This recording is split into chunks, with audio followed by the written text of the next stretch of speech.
Pastor Blue? Good thought. I am recording now for Pastor Blue. Thank you for that reminder. I'll start over since I screwed up on that. Okay. The Shroud of Turin is a cloth approximately 14 feet long by 3.5 feet wide and bears a photographically negative image of a man who seems to have suffered the exact violence that was done to Jesus Christ at his crucifixion.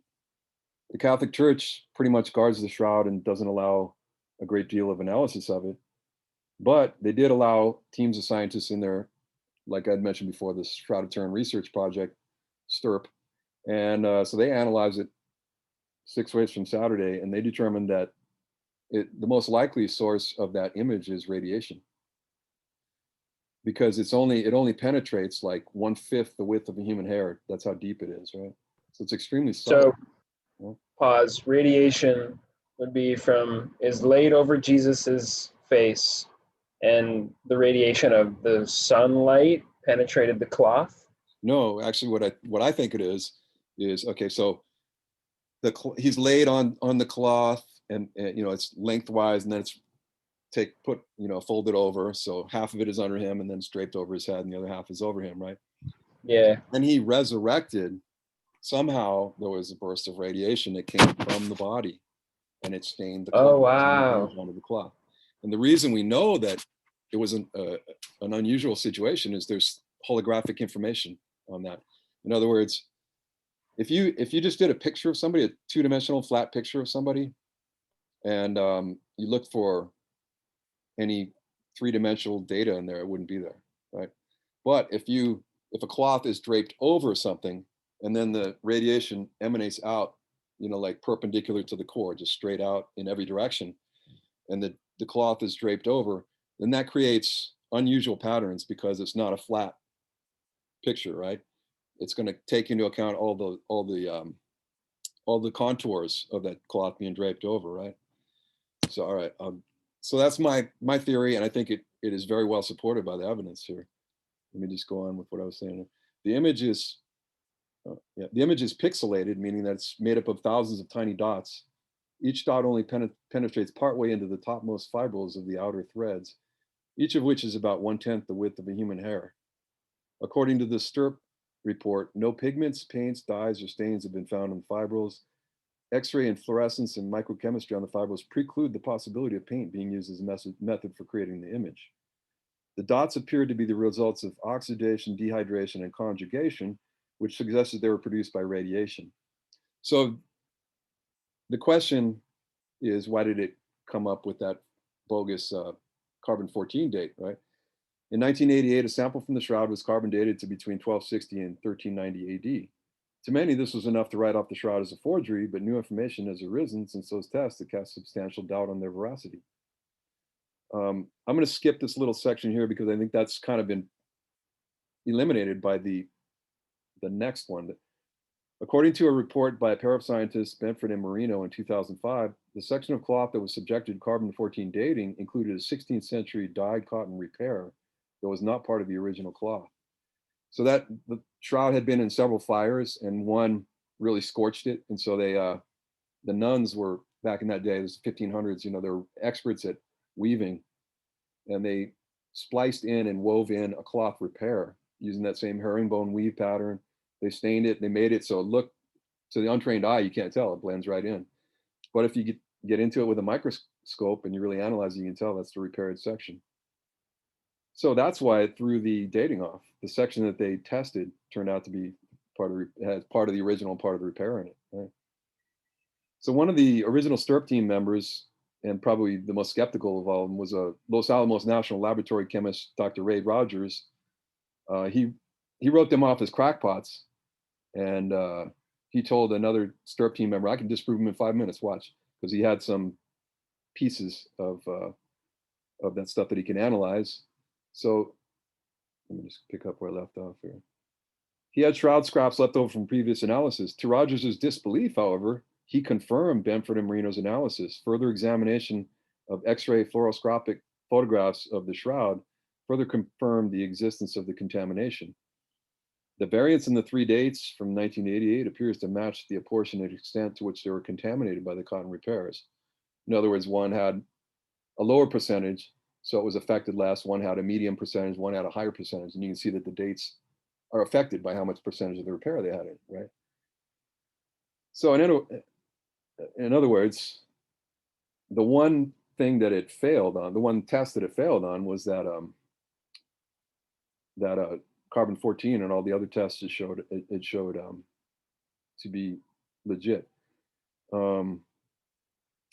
Sorry, let me just jump to the next important point here. There's another piece of cloth called the Sudarium of Oviedo, which they located in Spain, and that had been, a bunch of artifacts had been, like when the Muslim conquest started in the like 11th, 12th century, around them. A lot of the artifacts, they had to take them from the east side of Europe and flee to the west side. So they fled from Israel in that area. They took a lot of artifacts and they brought them through the Mediterranean and up into Spain. The Moors were, the conquerors were chasing them. So they hid it in a monastery in Spain, and they've matched that one over. They've taken that cloth, that's the face cloth apparently, and they matched it with the shroud, and everything matches up perfectly. All the blood marks, everything just matches up perfectly. It's like impossible that that's not a matching set, right? And that one they have documented from 700, about 700 or so. So that goes way before the medieval period where they thought a forgery might have occurred, right? But the heaviest thing is this. I don't know if you guys looked at the stuff I posted, but there's this thing called the VP8 image analyzer. I'll just show you what I'm talking about right here. See, when you put the shroud under that, you get topographical information. So the VP8 image analyzer is what NASA uses to judge like topography of, other planets and stuff like that, right? You can see three-dimensional the surface, right? But if any other picture, if you put it through the VP8 image analyzer, it'll show a three-dimensional, it'll show a big nothing burger. But if you put that one in there, it shows that when that photograph was snapped, so to speak, it was not on a flat surface. It was on a cloth that was draped over. It was incongruous. It was not flat. It was draped over, right? So it created those contours on it. That's how they. That's how they do holograms. If you are clever with the two-dimensional information, you have it. If you're deliberate about it, you can have it suggest a three-dimensional image, right? So no medieval forger would even know. Would they even know? They wouldn't even know about three-dimensional versus two-dimensional. They wouldn't even, that concept wouldn't even be in their mind, right? So what medieval forger would actually deliberately create a holographic image on a cloth? It's not plausible, really. So I think that was the cloth that was draped over him. And also there's all kinds of other information. There's pollen on that cloth that only exists around Jerusalem. There's limestone that they've connected with Jerusalem. There's all kinds of little crumbs and stuff that they've connected with that area. So it's a really solid artifact. It's really poorly understood in the church. I think the church has neglected it because most people just assumed, because of those carbon datings, that it's a forgery and it can be written off, right? But I think it's a really heavy artifact. I encourage you guys to look into it further. It blew my mind when I saw a video on it. I saw this guy putting all this evidence in. It's like, well, I'm sure I'm going to be able to disprove this. So I did my own digging and I couldn't disprove it. It just got more and more solid, So I really do think that there is sort of an accidental photograph of Jesus on that cloth, a negative image. And so to me, it's strong, because what other source could there be for that image?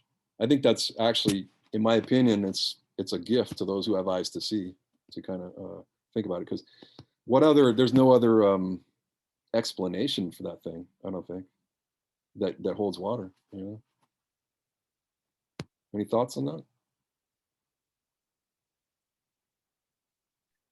Yeah, this would be definitely my first time hearing about this artifact, and I don't necessarily place a lot of value into it necessarily. I don't know. Immediately, my thoughts are like, Jesus' face was supposed to be disfigured to the point where we couldn't recognize him. That face looks pretty intact and recognizable, right? And so, like, to me, it seems like there should probably be, I mean, it's not supposed to be like super HD or anything, right? But like there should probably be some scars or like some sort of notable features where his face was It's pretty black. buffed up. Right. But then also like, why would there not be just a straight up blood stain of his entire face, right? There's Like, tons of blood on it. is there? Yeah. They've picked up blood. I feel like all these the marks, blood would have, all these marks on his face, the lighter marks are blood, and they've even got the blood type, you know. But there's a lot of damage to his face, you know. And yeah. Are you referring to Isaiah 53 when you're talking about his face being disfigured? No, not intentionally, but maybe accidentally. I can't think of any place where it says that was so disfigured that we couldn't recognize him. I mean, I'm trying to. I'll try to look that up because I feel like it's something that I've always read about. However, I'd have to look up for a specific verse on that one. That being said, yeah, I don't know. Just I feel like either the blood would make a bigger imprint than radiation, or I'm not quite certain on how radiation is supposed to work for like, I guess maybe if we could reproduce it somehow, like make a radiation imprint on some fabric in such a way that could look similar to that. That'd be interesting to see. It's been tried and failed many times. A few years back, I offered 5,000 online to anybody who could duplicate it. Nobody could. Yeah. Because the subtlety of it, nobody can reproduce that subtlety. How are you going to produce an image that's 1/5 the width of a human hair? You know, that's a pretty tall order for a medieval forger. Oh, for a medieval, no, not talking about that. Yep. I get that. Like, definitely wasn't foraged. I don't believe that someone with technology like even 100 years ago could even approach doing this, right? So it has to be, it would have to be very recent if someone were trying to forge it in that way. What I'm talking about in particular is like, I just don't know how radiation works on cloths, and it'd be interesting to know, like, yeah, given the technology that we have right now, we can conclude that like radiation can actually make an imprint of some sort of face or some sort of object that is radiating energy or something like that, just to further prove that radiation can actually imprint an image onto a cloth, kind of, right? Oh yeah. I should have mentioned, you know, the kind of closest historical thing to it is the radiation shadows from Nagasaki and Hiroshima, which, you know, depending on the angle, according to the blast, it left a lot of shadows like that were similar to this. You know, it would like conjugation, dehydration, delineation. You know, these kinds of things that are. It'd be really hard for a forger to do. It looks like the result of radiation, you know, but extremely subtle, because if you just go 1/5 of the width of the human hair down, there's no image. It's only on the very outer exterior of it. Right? According to one of the PhDs from Eastman Kodak, he said, in order to reproduce this, you'd have to have a supercomputer attached to an atomic laser. This technology does not exist today. So it obviously didn't exist for any kind of forger in the past, right?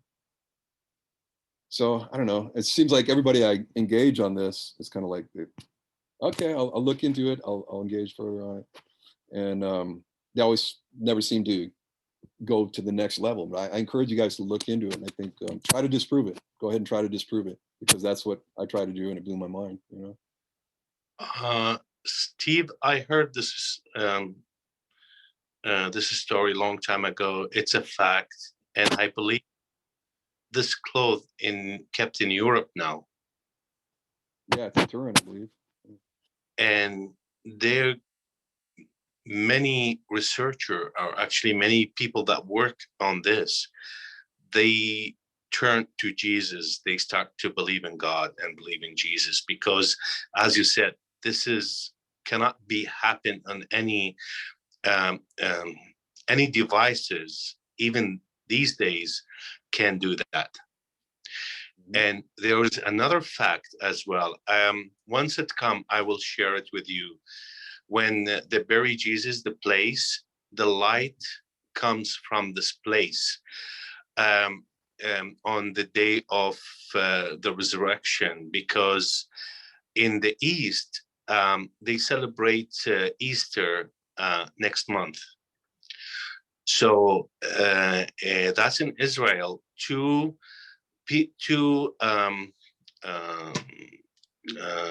people from the church, or maybe one or two, go inside this room, and with protected by police, by Israeli police, and they check them. They make sure they don't have any match or lighter. All what they take with them is a candles. And a time that, the time that Jesus left to heaven, the candles will light, and they celebrate that. And that's happened every year. And this year I'm waiting for that to come, and they're gonna post it, and I will share it with you. And that's another fact. Okay. I'm not sure if I understood this. So they go in with candles, and then what happens? The candles light inside without any lighter or match. Oh. I believe the video, maybe if I can find the video from the last year, I can share it with you. I can, post it on WhatsApp. Okay, sounds good. Yeah, one of these miracles that, nobody have explained to it. Like the priest go inside with the candles and no match, no lighter, and they go inside, they pray at the time that Jesus left to heaven. And the time that comes, I don't know how they calculate it, but the time come, because the Orthodox Easter is different than the other, like the Catholic Easter, or what we are celebrating last week. Mm-hmm. That's also, you need, it's good to know about it. I will post this information once I got it. Okay, sounds good. Thanks, Ralph. Are you talking about like in the Shroud of Turin area, or are you talking about a different? I'm candle thing. I'm talking about where Jesus, Oh, the tomb. Yeah. The garden tomb. Okay. In Jerusalem.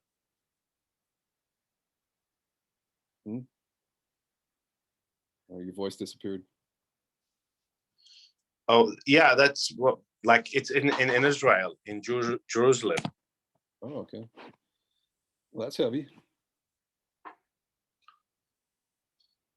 Yeah, I will share the information as soon as it come.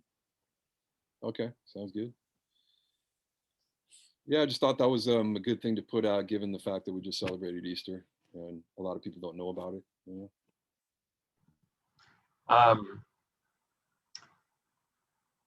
Few thoughts. That's really, I think the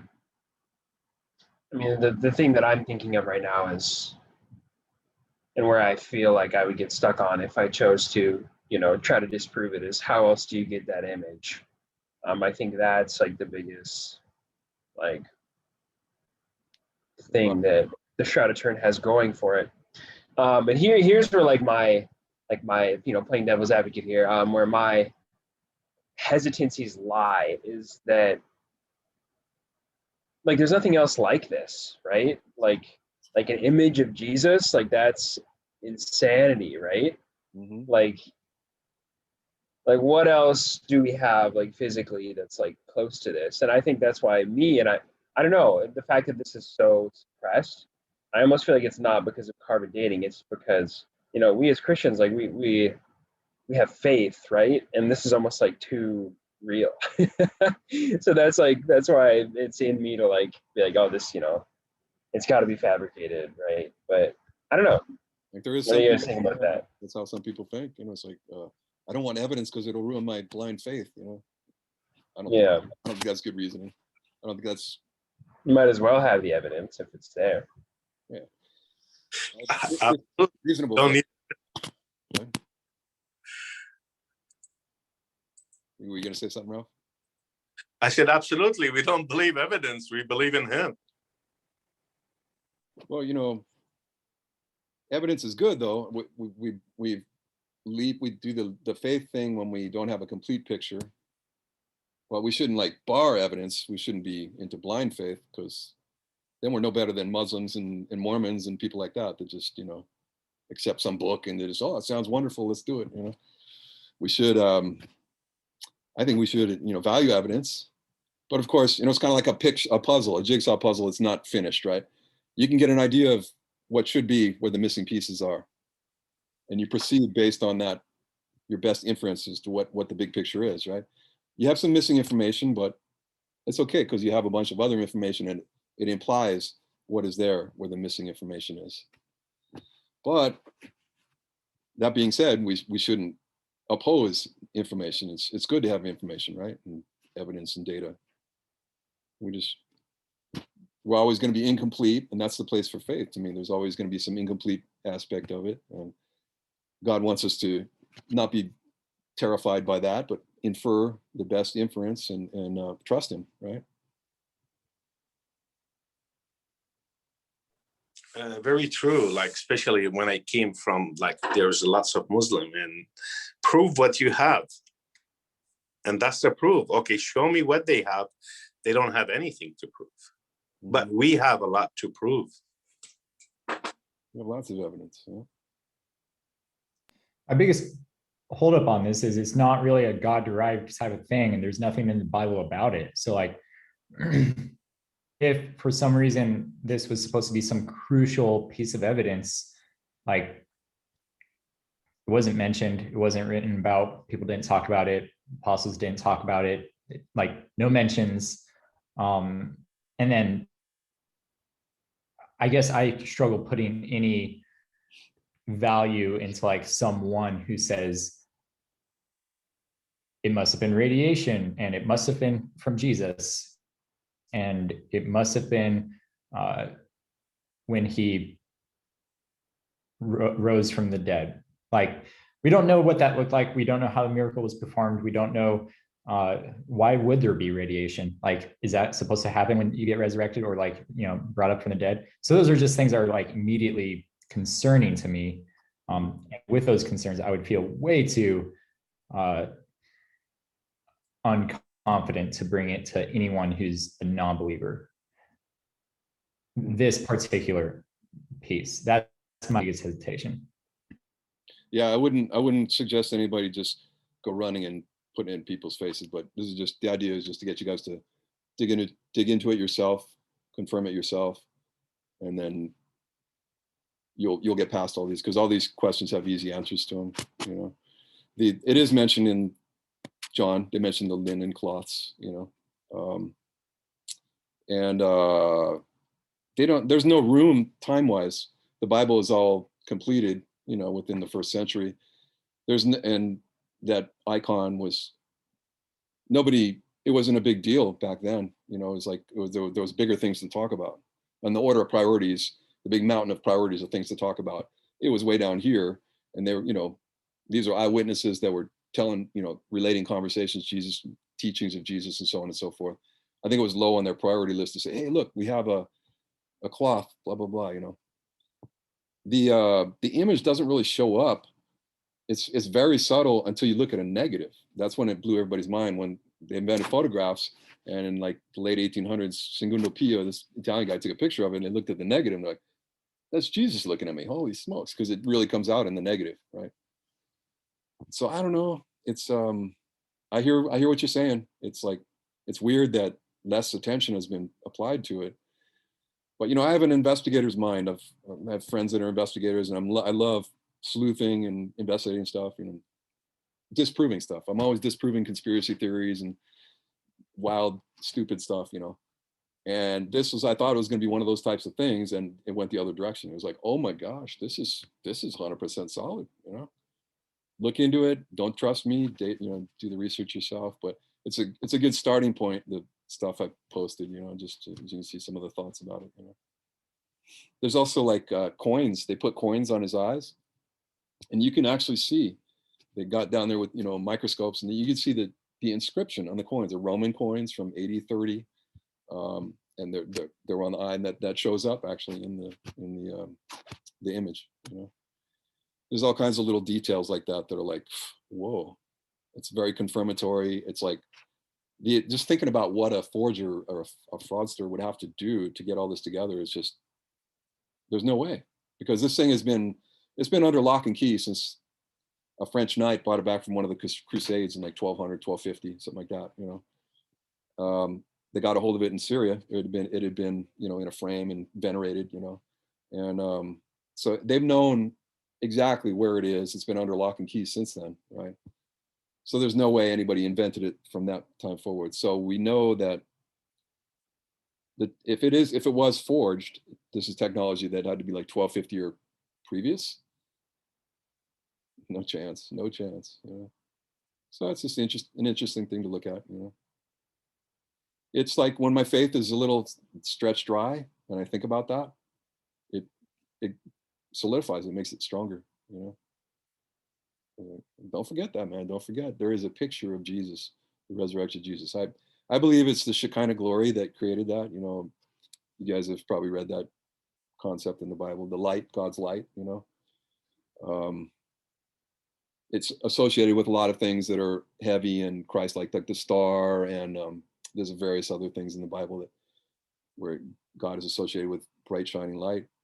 And also, when an egg is fertilized, they just in the last 5 years, I think, they've been able to use electron microscopes, and they filmed it while an egg is being fertilized. There's a burst of light every time an egg is fertilized. Boom. When life is created, boom, there's a burst of light. I don't know if that has anything to do with it, but it just seems kind of like a heavy parallel. But the thing is, I think it is that Shekinah glory. When he resurrected, I think there was tremendous power. It was like, yeah, you know. And it left that mark. It may be a little wink from God. I don't know. It seems that way to me. That is really interesting, especially the egg being fertilized. I haven't heard the term Shekinah glory before, but I feel like that's something that I've been like trying to do over the last few months, is like taking a topic and like diving into it, right, throughout the Bible. And I think light, you know, God's, you know, shining bright light would be a good one to dive into. So yeah, that's really interesting. What is Shekinah? Is that Shekinah? I can't remember exactly what it means, but it's like holy light kind of thing. You know? okay? Like, I think there's, you know, a few events in the Bible where the light was shining so bright and the person collapsed, and so, you know, whatever. It's like, oh, it's so bright, you know, whatever. It was, you know, God's light shining. So that Yeah. I mean, that's true. All right, one last thing, and then I'll stop being such a buzzkill. Okay. If you were to like paint your face, all right, like just cover your face in paint, like a thin layer of paint, and then place a cloth over your face, what type of shape would that make? It probably wouldn't make a very clean representation. It wouldn't look like a picture of your face. It would look like a mapping of your face, right? And that mapping would be like a 3D object being printed onto a 2D object and then being laid out flat. And so it would look very weird, right? It wouldn't look like a X-ray of someone's head, right? Mm-hmm. So my question is like, why would it not look like a mapping of his face? Why would it look like someone literally took an X-ray machine? I know this didn't happen. Not talking about forgery, but like, why does it literally look like someone took an X-ray machine to his head and like took a picture of his face rather than like a mapping of his face since the cloth was laid down? That's like a wraparound kind of? Yeah, it should look like a wraparound if it was like a cloth laid on his face, or like the rest of his body should be there maybe too. I don't know. Like it was definitely a face wrapping, right? So maybe not the rest of his body, but like at the very least, it should look like a mapping or something like that. It shouldn't look like a picture. It does look like it's exactly what you would get if the body was wrapped around, if the cloth was wrapped around the body, because otherwise it wouldn't produce that 3D information. You know, it would be flat. That VP8 image analyzer would produce a flat image if it was just straight flat. You know what I'm saying? So this shows that it was wrapped around. Also, there's distortions on it. Like, let me see if I have a picture of the full length.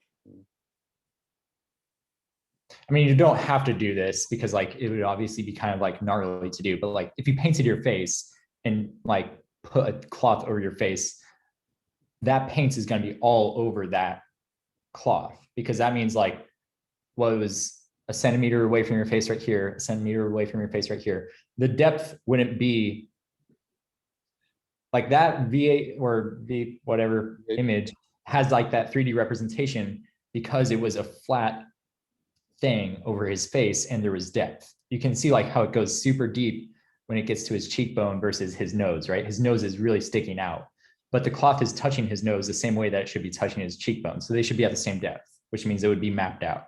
Like that would happen if you had a soft cloth over a face, because the depth from like the cloth touching the nose and the depth from the cloth touching the back cheekbone should be at the same point, just because of contact, right?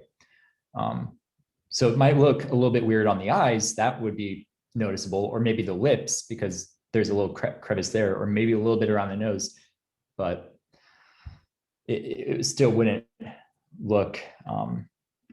Maybe I can find a good picture representation of what I'm talking about too. Okay. Yeah, the one of the criticisms of it that people said it was a forgery was because there was distortions in it. Like he has his hands like this, and it looks extra long. His hands look extra long, and you know there's little distortions all through it. And then once they started analyzing it based on 3D, then it's, oh, it all makes sense. This is all these distortions are because the image was projected while a cloth was draped over the body, and it created those distortions. You know? So it is. Okay. I mean, maybe you're imagining that it would be more extreme, but no, it's exactly what you would get if radiation emanated out from a body with a cloth draped over it. So I've had, you know, teams of PhDs analyzing it and looking at it and like saying, yeah, this is, the only question is, how did this happen? It's definitely 3D. Yeah. All right, this is what I am more or less talking about. I'm about to send it into the chat. Okay. And so it's going to look a little bit weird, right? Because like, it's just going to look weird. Trust me. Should I open that link? Oh yeah. No, it's just going to look like a weird face. Like, okay. It's just going to look not like a 2D image of someone's face. It's going to look like a mapping of someone's face. You see what I'm saying? Like that would be more of a mapping of someone's face where the cloth was wrapped around. And if you could imagine this as a -2 or whatever you want to do, but like you can kind of see some depth here, but that looks to me like he, you know, put the paint on his face and rolled left and rolled right, you know. What is the cloth doing on your face? It's rolling over your face. Like if you were to take the cloth from right here and then just like pin it and then roll it across your face, you know, like unravel it across the face and wrap someone's face in it, it would create that same map, right? It wouldn't create like a flat 2D image. Like my camera is seeing my face right now on a flat sensor, and that's why my face looks so normal to you guys. But if my camera had a sensor that went around my face, you would see like a 3D mapping of my face. You wouldn't see an X-ray. I don't want to dig into this for too long, but like all I'm saying is the cloth looks like an X-ray image of someone's face, not someone's face was wrapped in cloth and their body, like, you know, gave off some radiation and changed the way the cloth looked. Okay. Again, paint. Think of the paint. I don't know. Mm-hmm. Yeah. Okay. Everybody's welcome to have their own opinions on it. It's all good. Any other thoughts on it? What else can we talk about? Oh, go ahead. I just want to say thank you for posting that about the transfiguration. I think that's good. That's really relevant. And he was transfigured before them, and his face shone like the sun, and his garments became light as light. Matthew 17:2. It just popped into my mind. Oh, there it is. His face shines like the sun. But I wanted to ask, so it's 14 feet tall. So his whole body is on the cloth, but we're just looking at his face right now. Is that correct? Yeah, the cloth was laid, so they laid down like 7 feet of it. He laid it and then draped it over the other 7 feet over him. Yeah. So there is a full length picture. Maybe I'll see if I can pull one up and you can see the Yeah, I'd be curious to see it. distorted hands. Yeah. Just a second.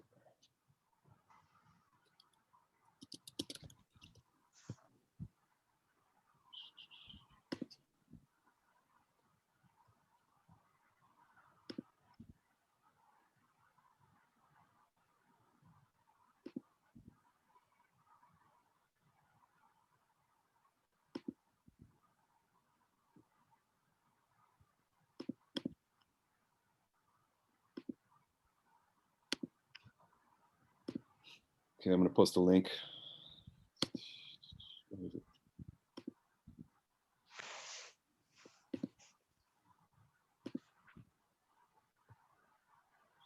So it's a skeptic site, so it's going to be, it's a fake, but if you look at the picture in it, you'll see the distortions I'm talking about.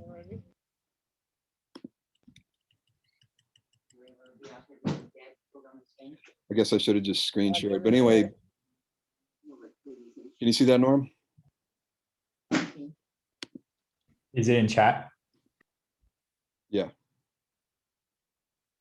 I guess I'll just share a screen for a minute and pull it up that way. It's the easier way to do it.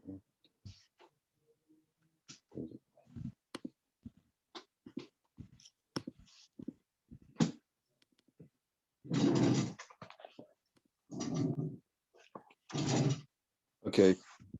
See how his right hand, it looks extra long.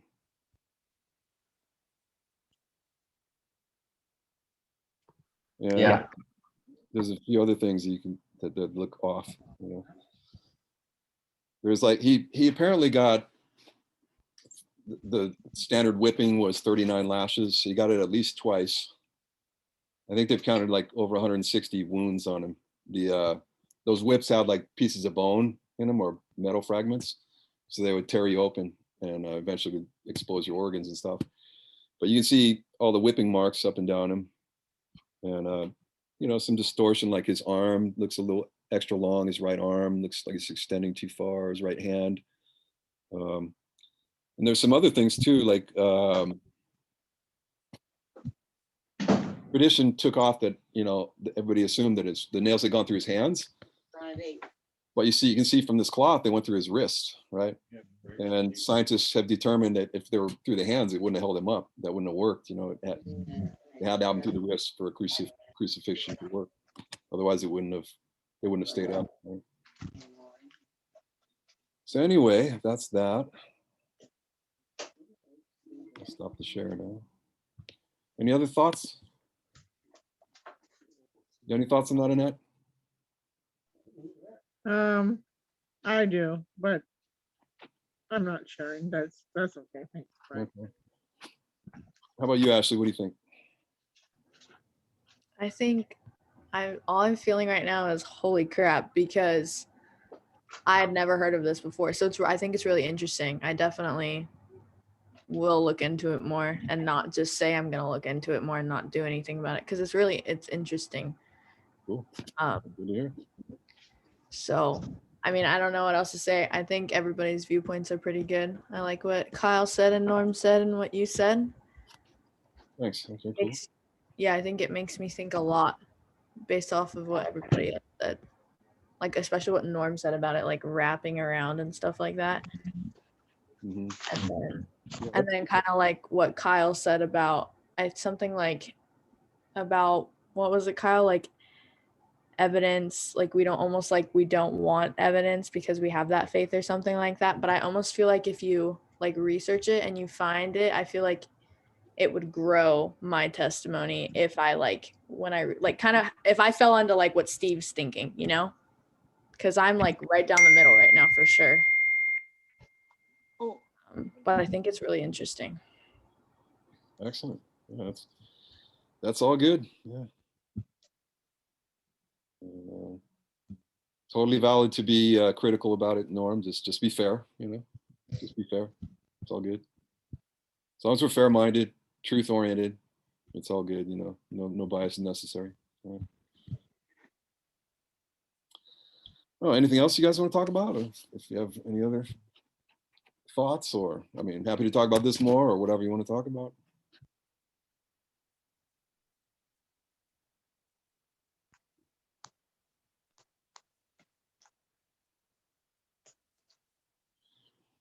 What do you guys think the world's going to look like in 2 years?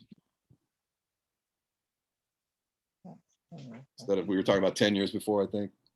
What do you think it's going to look like in 2 years? I'm thinking there's no corona. I agree. I think that'll be done in 2 years. I have a question. This has to go with forgeries. Mhm. Has there ever been someone that has tried to like forge something like this? Well, I feel like, and then it's been like completely disproven. And so, I mean, I guess something that just popped into my mind, and so Marley and I went to Israel for a few days, a handful of years ago. And, you know, we went to like the place where Jesus was born, right? Like it was the place where Jesus was born. I mean, it probably can't be proven or disproven, right? But has there ever been something like where someone tried to do something like the Shroud of Turin, whatever it's called, and then it was just like completely disproven? Like, I just don't know of anything that was, I don't know. What do you guys think, or does anyone know? Yeah, that happens on a regular basis. There's a big industry of forgeries in the Middle East, especially. I used to subscribe to Biblical Archaeological Review, and it's just they're constantly analyzing and disproving forgeries, you know, because there's a big black market for it. And, you know, there's all sorts of folks that need money, and they think, oh, I can just pawn something off. And, you know, they start off on a low level, and then they try to go up to the higher levels. And then you get the Israeli government involved. They're like extremely critical, and they'll like analyze it to the very iota, the nano level, you know, and disprove. So yeah, it happens on a regular basis. But they're really good at disproving them. They're really good at finding the little earmarks of inauthenticity, forgery. You know. I think the ossuary, yeah, there was like just a few years ago, maybe 5 years ago, 5 to 10 years ago, there was an ossuary, a burial box that supposedly contained the bones of Jesus. And they had, you know, had an inscription on the outside, you know, Jesus, son of Joseph, brother of John or James, or something like that. Anyway, it had a lot of, you know, legitimacy, but they analyzed the hell out of it. And I think if I remember correctly, they disproved that by looking at the patina, the crud that accumulates in the etchings. They make those etchings, and then if you look into the crud and you date it, if you find it's recent crud, then, you know, forgery, right? So anyway, they disprove stuff like that regularly.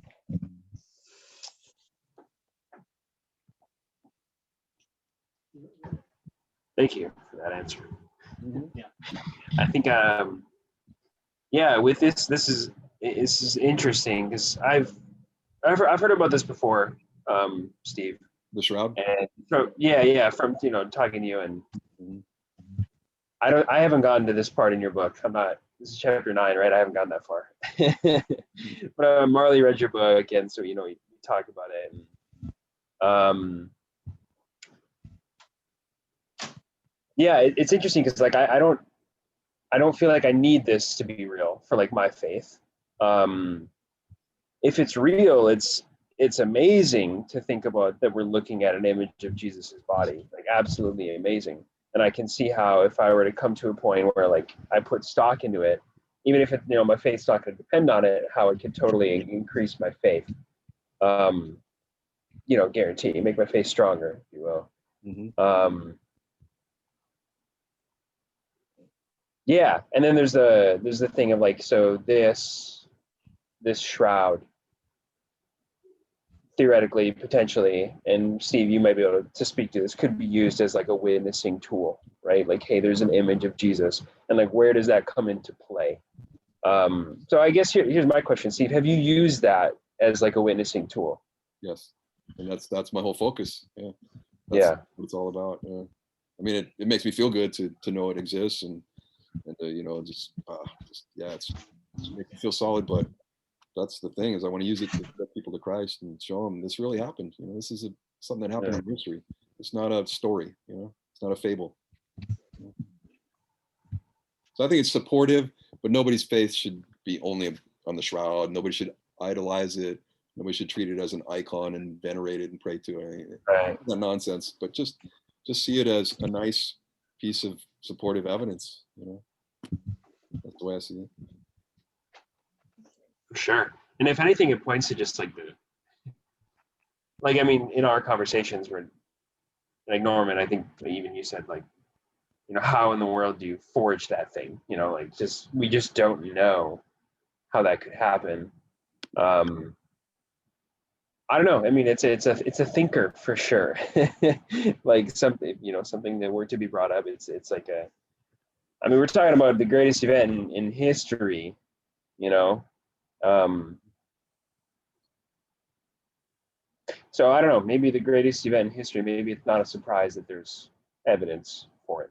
So that's exactly kind of, you know, the type of thinking I was like, is it possible that God may have allowed this to happen as a little gift to those who have eyes to see and, you know, don't get distracted by jive, you know, that they actually can narrow down on it.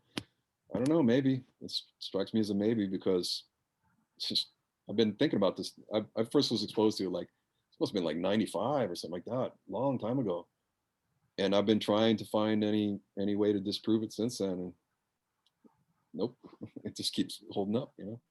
And then all the new, like, there was another researcher who had some threads from it, an Italian researcher had those dated a few years ago, like 2015. He said time of Christ, you know.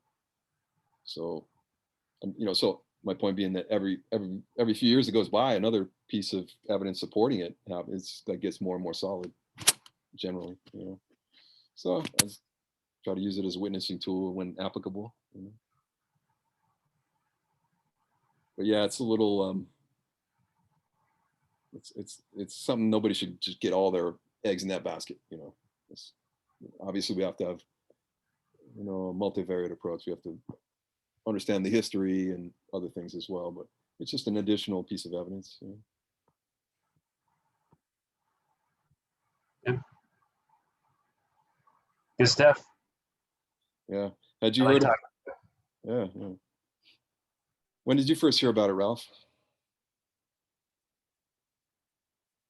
Still with us, Ralph? Yes, I am. Sorry, say it again. So when did you first hear about it? About what? Sorry. The Shroud of Turin. Just, have you been aware of it for a long time, or you just hear about it recently, or? No, long time ago. Long time ago. When you were in San Diego? No, I think when I was in Iraq. Oh, okay. Yeah, 10 years ago, maybe more than that. I don't, like, it's a long time ago. I don't remember. Like, I left Iraq 21 years ago. Mm-hmm. Okay. You know, I think, go ahead. yeah, maybe 10 years ago. It's an old story. This is not new. Mm-hmm. Like, the research that been happened to that a long time ago. Mm-hmm. Good. I'm glad you're aware of it and have been aware of it for a while. And yeah, I'm trying. I know there was like there was a lots of things from the Middle East that we heard about it, and people here, they well, they didn't hear about it. They never heard about it. mm-hmm. So I will start, you know, looking for something, and then we will share it. Well, sounds good.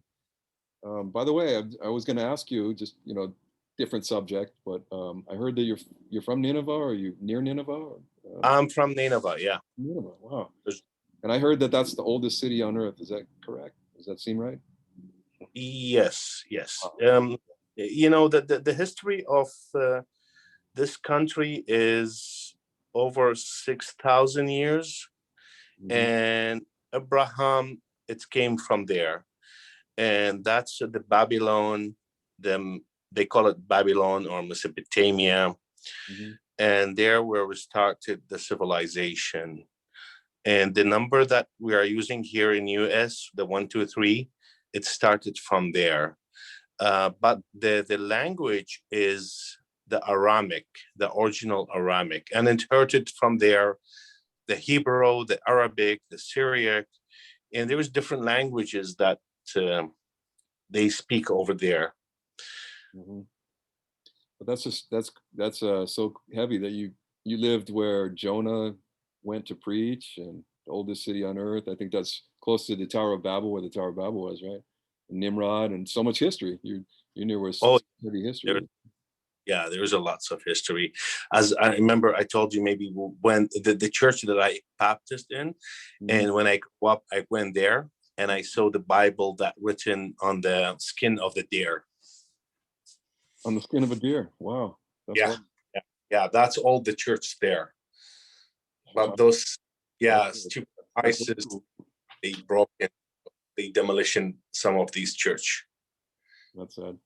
Yeah, ISIS Yeah, destroyed a bunch of them, right? ISIS, right? yeah, yeah. That's sad. Well, thanks for sharing about that. It's interesting.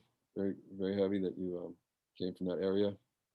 Oh, you're very welcome. I try to, to get more information, and it's really there's stories are, and interesting. And if you go to Urushalim and you see how's the Catholic and Orthodox they are fighting, Mm-hmm. and of this, where they buried Jesus. The door is locked, and the key given to a Muslim family, because those Orthodox and Catholic, they keep fighting. Who's going to take it? Mm-hmm. Yeah, and I don't believe there is an Orthodox here, correct? Yeah, there's Greek Orthodox at least. Oh Saint yeah, John's, because the Greek, yeah, Orthodox mostly. yeah. I think there's a few other too, but that's the one that I know of that's on Luna Lilo, right by the freeway. Yeah, But yeah, it's heavy. It's like sometimes when I read the Bible, I kind of think of it as like an alternate universe, like not, it's a different reality, but I love to be grounded and know somebody that's from Nineveh, that's, a city that's reality, that's the oldest city on earth, the Shroud of Turin. It's like, I love to pull these things, pull my head out of the, sort of abstract realm. And it's nice to touch base with it and realize these are real things, is real history, real events. And maybe that's just my problem, but I love getting into the mindset where you understand that they're real rather than just a story or something, right? You know what I'm saying? yeah. That's what I was so happy when I came to the state and everybody believed in Jesus, and that there's a lots of church more than where Jesus born, and I was so happy about it. And people believer in Jesus, and missions comes from United States. Oh my God, that's a beautiful country, because Mhm. the Islam over there, they took over, and Christianity was very wide over there, and we about like 18% of the population in like before 2000. Mhm. Now it's 0.06 the Christian in like in Iraq.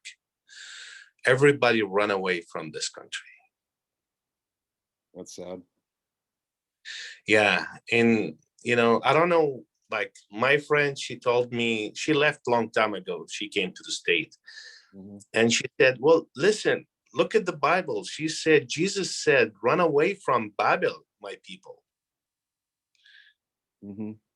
I said, "No, that's an old. Like this is an old, and that's reality now. All the Christian left this country." Yep. Yeah, that's sad, but what can we do but pray for them, I guess. Yeah, it is. But I'm so happy that I see um, Waikiki church gathering and the young people over there, and they're truly believer. And I'm so happy. I'm so glad. That's really make me happy. Makes me happy too. Right Glad on. you're with us, Ralph. We're going. Yeah, absolutely. Well, we've been at this for a while. Why don't I go ahead and get a prayer request? If you guys have any prayer requests, we have to get those down. What can we pray for you on, Ralph? Anything we can pray for you? Well, I'm thanks for God. Maybe all I need to pray is not to be alone. I don't have any friends here, and thanks for God that I found you, and I wish I have friends here. Looks like you live in paradise, but it's very hard for me to go somewhere or to find the places, because looks like there's a lots of beautiful places hidden here. You need somebody local that can show you that. That's right. Okay. Pray for that. How can we pray for you, Ashley? I would say strength through finals week and all that stuff coming up, and maybe to have a little more faith, or I'm asking for just having a little more faith in God's plan for me, because I'm going like an opposite direction when I thought I was going in one direction, if that makes sense. Okay. So just trying to trust that more. Okay. More faith, get to the right direction. Okay. How can we pray for you, Kyle? Lots of time is going to be spent planning worship for this Sunday and then the retreat. So just pray for inspiration, and just God would help me do it. Okay. Yeah. Thank you. No problem. Annette, how can we pray for you folks if you're still with us? Looks like they may have bailed out. She said something in the chat, if you want to look at it, kind of intense, prayer worthy. Let's see.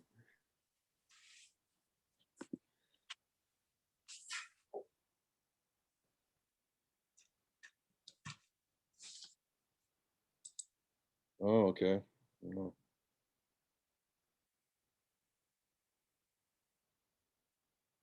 Okay, I'll pray for that. Norm, how can we pray for you? Just strength and courage. That's all. Okay. Yeah, appreciate it. No problem. Okay, Heavenly Father, please bless these circumstances. Please let Ralph be able to get into some interaction with folks that can help get him connected and show him the secret spots, all the good stuff that Oahu has to offer. And just please bless everything with his walk. And please bless Ashley with strength through the finals week. Please give her more faith. And get her, please pull her into the right direction when she strays, but please bless her schoolwork and everything that's going on with her. And please bless Kyle with regard to planning for the retreat. Please give him, and worship, please give him inspiration and ideas and peace and breakthroughs on everything that he's got to organize. And please give Norm strength and courage to face the day-to-day issues he's dealing with. Thank you that he's able to paint his place and get into a better office situation there. And please just bless everything that's going on with him, and please bless whatever's going on with Annette and her family. Please let them be able to share wherever that is good for them, and please let them be able to not step on toes. And if they need to get to a new household, please guide them on that. And please just bless my aches and pains and my relationships with my kids and all that's going on with me. And thank you for our salvation and all the blessings. In Jesus' name we pray. Amen. All righty. You guys have a great evening. Good seeing you. Thank you, Steve. Thank you, Steve. Bye, everyone. Bye. How much?